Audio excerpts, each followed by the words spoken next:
Hi hello ನಮಸ್ಕಾರ ಸ್ನೇಹಿತರೆ, RBI's YouTube ಚಾನಲ್ಗೆ ಸ್ವಾಗತ. ಮತ್ತೆ ಅದ್ರ ಜೊತೆಗೆ ಕನ್ಸು ಬಿತ್ತಂತೂ ಇಲ್ಲ, ಅಜ್ಜೆ ಹೇಳಿದ್ರಂತ ತೆಗಿಯಕ್ ಹೊರಟವ್ರೆ ಅಂತ. ಯಾರು ಹೇಳಿದ್ರಂತೆ? ಯಾರು ಸಂಚು ಮಾಡ್ತಾವ್ರಂತೆ?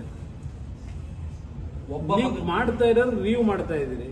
ಒಬ್ಬ ಮಗನ ರಾಜಕೀಯವಾಗಿ ಬೆಳೆಸಲಿಕ್ಕೆ ಮತ್ತೊಬ್ಬ ಮಗನ ಮೇಲೆ ಕೇಸ್ ಹಾಕ್ಸಿದ್ದಾರೆ. ಸಿದ್ದರಾಮಯ್ಯನ ಹೆಣ್ತಿನ ಬಿಡ್ತೀರಾ ಅನ್ನೋ ತರದಲ್ಲಿ ಕೇಳಿ. ಅದನ್ನ ನಾಲಿಗೆನೋ ಇಲ್ಲ ಮನುಷ್ಯನವನು ಏನೇನು ಮಾಡಿದ್ದಾನೆ? ಗಂಡಸ್ನಂತ ರಾಜಕೀಯ ಮಾಡಬೇಕು ಮಾಡೋದಾದ್ರೆ ನನ್ನ ಕುಟುಂಬದ ಮೇಲೆ ನನ್ನ ಬಗ್ಗೆ ಚರ್ಚೆ ಮಾಡ್ತಾನೆ. ಯಾವ ನಪಮುಸರು ಮಾಡೋ ಕೆಲಸ ಮಾಡ್ಕೊಂಡು ಕೂತವನೆ. ನನ್ನ ಪ್ರಶ್ನೆ ಮಾಡ್ತಾನೆ. ಜನ ಬೆಳೆಸೋದು ನನ್ನ ಮಗನಾಗಲಿ ಇನ್ನೊಬ್ಬ ಮಗನಾಗಲಿ ಜನ ತೀರ್ಮಾನ ಮಾಡ್ತಾರೆ. ನಾನು ಮಾಡೋಕ್ಕಾಗತ್ತಾ? ಪ್ರಜಾಪ್ರಭುತ್ವ ವ್ಯವಸ್ಥೆ ಇದು, ಯಾರಪ್ಪರ ಆಸ್ತಿ ಅಲ್ಲ ಇದು.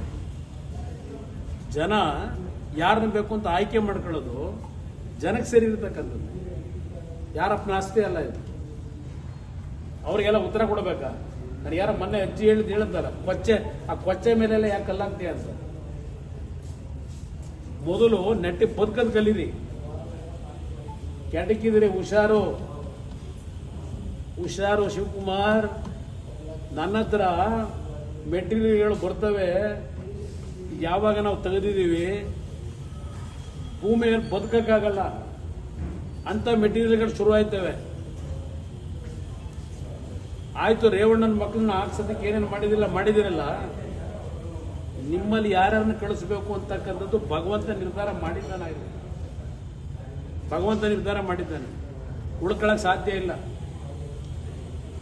ಯಾವ ರಕ್ಷಣೆ ಪಟ್ಕೊಂಡು ಉಳ್ಕೊಳಕ್ಕಾಗಲ್ಲ. ತಯಾರಾಗಿದ್ದೀವಿ ಎಲ್ಲದಕ್ಕೂ.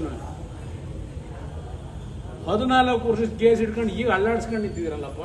ಅದೇನೋ ಪಾಪ ಗವರ್ನರ್ ಹೆಸರನ್ನ ಹೇಳ್ಕೊಂಡು ಅದ್ಯಾವುದೋ ಚಾನಲ್ನಲ್ಲಿ ಅದೇದೋ ಇದೆ ಇಂಥದ್ದು ಕಾನ್ಫಿಡೆನ್ಷಿಯಲ್ ಲೆಟರ್ನ ಮಾಡ್ಲಿಕ್ಕೆ ಸಾಧ್ಯ ಇದೆಯಾ? ಯಾವನ್ ಕೊಟ್ಟನು ಕಾನ್ಫಿಡೆನ್ಷಿಯಲ್ ಲೆಟರ್ನ?